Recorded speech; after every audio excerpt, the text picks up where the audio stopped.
നമസ്കാരം. Washington Hilton ഹോട്ടലിൽ നടന്ന വെടിവെപ്പിന്റെ ഞെട്ടലിൽ നിന്ന് അമേരിക്കൻ ഭരണകൂടം മുക്തമാകുന്നതിന് മുൻപേ വൈറ്റ് ഹൗസ് പ്രസ് കോറിനെ പ്രതിക്കൂട്ടിലാക്കി മറ്റൊരു വിവാദം. പ്രസിഡന്റ് ഡൊണാൾഡ് ട്രംപ് പങ്കെടുത്ത വിരുന്നിനിടെ വെടിയൊച്ച കേൾക്കുകയും ആളുകൾ പ്രാണരക്ഷാർത്ഥം ഓടുകയും ചെയ്ത പരിഭ്രാന്തിക്കിടയിൽ വിരുന്നിനെത്തിയ ചില മാധ്യമപ്രവർത്തകർ വില കൂടിയ മദ്യക്കുപ്പികൾ മോഷ്ടിച്ചതാണ് ഇപ്പോൾ പുതിയ വിവാദങ്ങൾക്ക് തിരികൊളുത്തിയിരിക്കുന്നത്. സംഭവത്തിന്റെ വീഡിയോ ദൃശ്യങ്ങൾ പുറത്തു വന്നതോടെ വലിയ തോതിലുള്ള സൈബർ ആക്രമണമാണ് US മാധ്യമപ്രവർത്തകർ നേരിടുന്നത്. ശനിയാഴ്ച രാത്രി വൈറ്റ് ഹൗസ് കറസ്പോണ്ടൻസ് അസോസിയേഷൻ സംഘടിപ്പിച്ച ഔദ്യോഗിക വിരുന്നിനിടയിലായിരുന്നു നാടകീയമായ ഈ സംഭവങ്ങൾ അരങ്ങേറിയത്.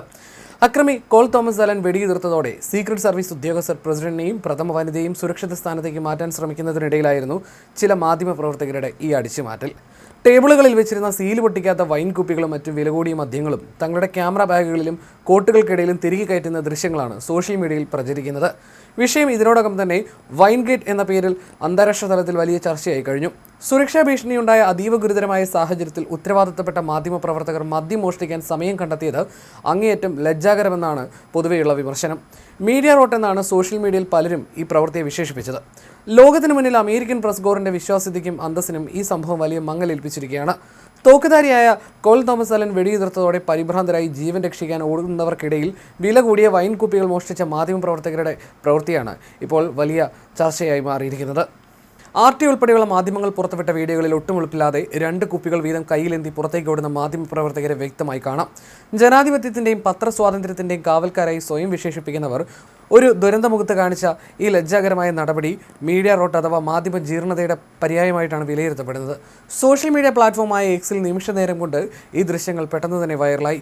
ആളുകൾ പ്രാണരക്ഷാർത്ഥം ഓടുമ്പോൾ മാധ്യമപ്രവർത്തകർ മദ്യം അടിച്ചു മാറ്റുന്ന തിരക്കിലായിരുന്നുവെന്ന് ദൃക്സാക്ഷികൾ പരിഹാസത്തോടെ കുറിച്ചു. പ്രസിഡന്റ് മരിച്ചില്ലല്ലോ, പിന്നെന്തിനാണ് നല്ല വൈൻ വെറുതെ കളയുന്നത് എന്ന രീതിയിലുള്ള ചില വിചിത്രമായ വാദങ്ങളും ഇന്റർനെറ്റിൽ ഉയരുന്നുണ്ടെങ്കിലും ഭൂരിഭാഗം പേരും ഈ മോഷണത്തെ കടുത്ത ഭാഷയിൽ വിമർശിക്കുകയാണ്. അമേരിക്കൻ പ്രസ് കോറിന്റെ സൽപ്പേരിന് ഈ സംഭവം ഏൽപ്പിച്ച ആഘാതം ചെറുതല്ല. സുരക്ഷാ ഭീഷണിയുണ്ടായ നിമിഷങ്ങളിൽ വാർത്ത റിപ്പോർട്ട് ചെയ്യുന്നതിന് പകരം മദ്യക്കുപ്പികൾക്കായി പരക്കം പാഞ്ഞ മാധ്യമപ്രവർത്തകർക്കെതിരെ കടുത്ത നടപടി വേണമെന്ന ആവശ്യം ശക്തമാണ്. തോക്കിലെ ഉണ്ടകളേക്കാൾ വേഗത്തിൽ ഈ മദ്യമോഷണ വാർത്ത പ്രചരിച്ചതോടെ വൈറ്റ് ഹൗസ് കറസ്പോണ്ടൻസ് ഡിന്നറിലെ യഥാർത്ഥ ഇര പ്രസിഡന്റ് ട്രംപ് അല്ല, മറിച്ച് അമേരിക്കൻ മാധ്യമപ്രവർത്തകരുടെ വിശ്വാസ്യതയാണെന്ന് ലോകം പരിഹസിക്കുന്നു. വരും ദിവസങ്ങളിൽ ഈ വിഷയത്തിൽ മാധ്യമ സംഘടനകളിൽ നിന്ന് കർശനമായ വിശദീകരണവും നടപടിയും ഉണ്ടാകുമെന്നാണ് സൂചന. മാധ്യമപ്രവർത്തകരുടെ ഈ നടപടിക്കെതിരെ വൈറ്റ് ഹൗസ് വൃത്തങ്ങളും മാധ്യമ സംഘടനകളും കടുത്ത അതൃപ്തി രേഖപ്പെടുത്തിയിട്ടുണ്ട്. വീഡിയോയിൽ വ്യക്തമായി കാണുന്നവർക്കെതിരെ കർശനമായ അച്ചടക്ക നടപടികൾ ഉണ്ടായേക്കുമെന്നാണ് ലഭിക്കുന്ന സൂചനകൾ. അതേസമയം ഹോട്ടലിൽ നിന്ന് ചടങ്ങിലേക്ക് കറുത്ത വസ്ത്രം ധരിച്ച അലൻ കയ്യിൽ തോക്കുമായി ഓടിക്കയറുന്ന ദൃശ്യങ്ങളും ഇതിനിടയിൽ പുറത്തു വന്നിട്ടുണ്ട്. ഡൊണാൾഡ് ട്രംപ് തന്നെയാണ് ട്രൂത്ത് സോഷ്യൽ പ്ലാറ്റ്ഫോമിലൂടെ ഈ വീഡിയോ പങ്കുവച്ചത്. അലൻ ഓടി വരുന്നതിന് തൊട്ടു മുമ്പ് സുരക്ഷാ ഉദ്യോഗസ്ഥർ ഹോട്ടലിന്റെ ഇടനാഴി നിൽക്കുന്നത് വീഡിയോയിൽ കാണാം. എന്നാൽ അയാൾ വേഗത്തിൽ അവർക്കിടയിലൂടെ പാഞ്ഞുപോയി. പിന്നാലെ ഉദ്യോഗസ്ഥർ ഉണർന്ന് പ്രവർത്തിക്കുകയും തങ്ങളുടെ തോക്കുകൾ പുറത്തെടുക്കുകയും ചെയ്തു. അധികൃതർക്ക് നേരെ വെടിയുതിർക്കുന്നതിന് മുൻപായി ആയുധധാരികളായ നിരവധി സുരക്ഷാ ഉദ്യോഗസ്ഥർ അലന് നേരെ പാഞ്ഞെടുക്കുന്നതോടെയാണ് ആ വീഡിയോ ക്ലിപ്പ് അവസാനിക്കുന്നത്. കാലിഫോർണിയയിലെ ടോറൻസിൽ നിന്നുള്ള അധ്യാപകനായ അലനെ പിന്നീട് ഉദ്യോഗസ്ഥർ ബലപ്രയോഗത്തിലൂടെ നിലത്ത് വീഴ്ത്തുകയും അറസ്റ്റ് ചെയ്യുകയുമായിരുന്നു.